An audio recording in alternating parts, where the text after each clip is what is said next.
আজকের এক বিদ্যা একবারই প্রয়োগ করবেন, সঙ্গে সঙ্গে আপনার শত্রুর উপরে বান চালান হয়ে যাবে। একটাবার কাজটা করবেন, শত্রু যত বড় শক্তিশালী হোক না কেন, তার ক্ষমতা শেষ হয়ে যাবে, বিছানায় লুটে পড়বে। সতর্কবার্তাও আছে, শত্রুর উপরে বুকের মধ্যে জ্বলতে থাকবে, সারা রাত তার ভিতরে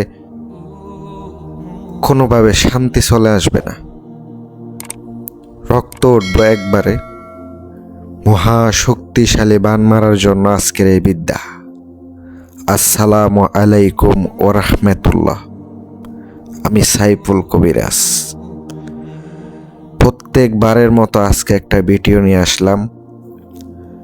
এই কুফুরি বিদ্যা এমন একটা জঘন্য বিদ্যা, ভয়ানক বিদ্যা, কাজ করলে জাহান্নামী। আল্লাহ কোরআনের মধ্যে বলেছেন, যে ব্যক্তি কুফুরি করবে সে ডাইরেক্ট জাহান্নামী। এখন আপনারা ভেবে চিন্তে কাজগুলা করবেন। আপনার হাতে পায়ে ধরে কইতাছি, যদি শত্রু না হয়, দুশ্মন না হয়, কাজ করেন না। দুশ্মন না হইলে কাজ করেন না। যদি কঠিন শত্রু হইয়া তাকে সমাজের মধ্যে বাঁচতে না দেয়, আপনাকে বিপদে ফালাইয়া দিছে, তারে না সরাইলেও হইতেছে না, এমন এমন কিছু ব্যক্তি আছে, তাদের উপরে কাজ করবেন, চুপ কইরা বইয়া থাকবেন। এবার কাজ করার পরে দেখতে পারবেন শত্রুর অবস্থা কেমন হয়। কিন্তু বান মারতে গেলে কিন্তু আগে নিজের শরীরে বান আসে। শত্রুকে ক্ষতি করতে যাবেন, আগে নিজের শরীরে কিন্তু ক্ষতি হয়ে যাবে। এমন না যে আপনি তারে ক্ষতি করে বাইচ্চা যাবেন, তাও না। অপরকে ক্ষতি করতে গেলে নিজেরও ক্ষতি হয়। ধরেন আমি নিজে কাজটা করলাম, আমি ধরেন শ্মশানে গেলাম, গুরুস্থানে গেলাম, করতে গিয়ে কিন্তু বিপদের সম্মুখীন হওয়া লাগে। আপনারা যে টাকা দেন, টাকার মাধ্যমে কাজ করেন, আপনারা তো জানেন না। আপনি চুপচাপ বইয়া থাকেন, কাজের রেজাল্ট নেন। যত বিপদ আছে আমার উপরেই যায়, যত ক্ষতি হয় আমার উপরে তো হয়। আপনারা নিজে নিজে কইরা দেখেন না, যেগুলো অরিজিনাল বিদ্যা, অরিজিনাল কাজ, কেমন কাজ করে। যদি কাজ হয় তাহলে কিন্তু আপনি নিজে অসুস্থ হবেনই, শত্রুও অসুস্থ হবে সাথে। ক্ষতি কিন্তু ওনার উপর যদি 90% লাগে, আপনার উপরে 10% লাগবে, পরে আপনি সুস্থ হবেন। শত্রু তো কোনোভাবে সুস্থ হইতো না। কিন্তু এগুলা কিন্তু ভয়ানক বিদ্যা। আমি আপনাদেরকে সতর্ক কইরা দিতাছি, হাতে পায়ে ধইরা কইতাছি, কাজ করতে যাবেন, ওস্তাদের অনুমতি নেবেন, তারপরে কাজগুলা করতে যাবেন। এমনি এমনি করতে যাবেন, বিপদ হওয়ার সম্ভাবনা খুবই বেশি থাকে। ভাই আমি নিজে এই কাজগুলা করি, ঠিক আছে, অনেক সময় বিপদের সম্মুখীন হওয়া লাগে, টাকা পাই ঠিক আছে, কিন্তু অনেক সময় ক্ষতিও হয়।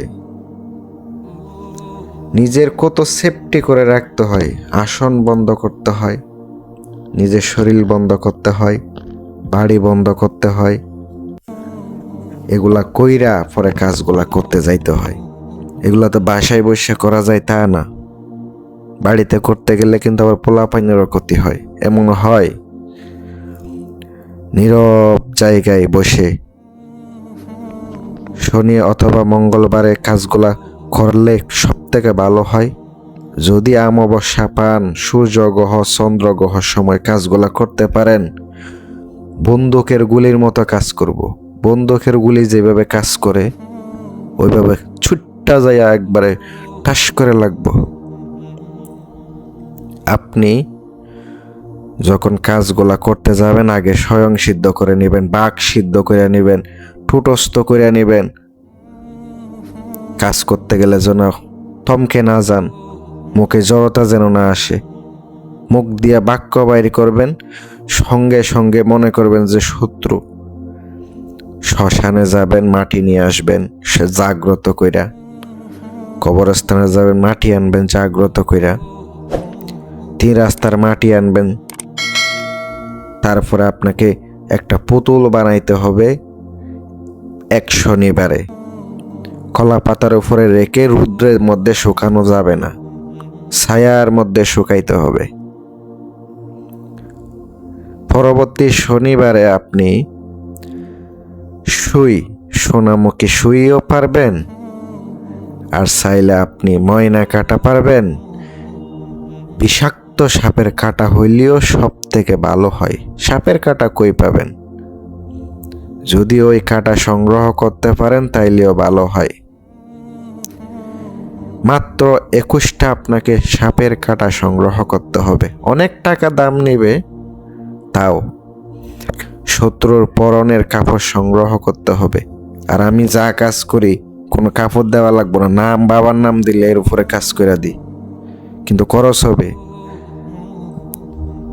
তারপরে আপনি পুতুলটা বানানোর পরে তুলসী পাতা 60টা নেবেন। তারপরে গোলাপ জল ছড়াইয়া ছিটাইয়া দিয়া পুতুলটা প্রাণ প্রতিষ্ঠা করবেন। পুতুলের প্রাণ প্রতিষ্ঠা করার মন্ত্র কিন্তু আমার চ্যানেলে দেওয়া আছে। আমি আই বাটনে ক্লিক করবেন, পেয়ে যাবেন। আই বাটনে আমি অ্যাড করে দেব, অথবা ভিডিও শেষে অ্যাড করে দেব, পেয়ে যাবেন। ওইটা দেখে এসে তারপরে কাজগুলা করবেন। ওই পুতুল নিয়ে আপনি বসবেন শ্মশানে। বাসায় বসে কাজ করবেন না, শ্মশানটা বন্ধ কইরা, নিজের শরীর বন্ধ কইরা আসন পেতে বসে পূর্ব দিকে মুখ করে সাপের কাটা একটা হাতে নেবেন। মন্ত্রটি পড়বেন, মনে করবেন যে ওই শত্রু ওই পুতুলি। একবার পইরা মনের মধ্যে এমনভাবে হিংসা রাখবেন, শত্রু টিপ করে গেঁথে দিবেন। নিঃশ্বাস বন্ধ করে এক নিঃশ্বাসে পড়বেন, দীপ করে গাইতে দিবেন ফুক দিয়া। 21টা এইভাবে গাইতে দিয়া তারপরে আপনার কাজ শেষ। কলা পাতা মোড়াইয়া সুন্দর কইরা ওই শ্মশানের মধ্যে যেখানে লাশ পোড়ানো হয় ওখানে পুঁতে দিবেন। একটাবার কাজটা করে আইয়েন। যদি মোয়াক্কেল আপনার থাকে, ওখানে ফল ফুল নিয়ে যাবেন। 7 প্রকারের ফল দিয়া 7 প্রকারের ফুল এগুলা নিয়ে তারপরে কাজ করতে যাবেন। কাজ গ্যারান্টি হবে। সতর্ক বার্তা, এই চ্যানেলের ভিডিও দেখা যারা কাজ করবেন, ক্ষতিগ্রস্ত হইলে আমি দায়ী থাকবো না, সম্পূর্ণ নিজ দায়িত্বে করবেন। সতর্ক করে দিলাম। আমার মাধ্যমে কাজ করাইতে গেলে এই ধরনের কাজ কিন্তু আমি অনেক টাকা নিই। ভালো লাগলে যোগাযোগ করবেন, না লাগলে করার দরকার নেই ভাই। এগুলো ক্ষতির কাজ। সকলে ভালো থাকবেন, সুস্থ থাকবেন এই কামনাই করি। বোঝানোর চেষ্টা করলাম, বুঝতে পারছেন কিনা এটাও তো জানি না। অনেকে আবার ফোন দিয়ে বলবেন ভাই বুঝতে পারি নাই। অনেক বড় করছি ভিডিওটা, তাও আপনাকে যথেষ্ট পরিমাণ আমি শেখানোর চেষ্টা করেছি। যদি বুঝতে পারেন ইনশাল্লাহ আপনাদের জন্য ভালো, না বুঝলে আপনাদের জন্য ভালো। শিখার উদ্দেশ্যে ভিডিওগুলা দিলাম। সাধারণ মানুষ প্রয়োগ করতে যায়েন না, নিজের শরীরের ক্ষতি আইনেন না। আল্লাহ হাফেজ।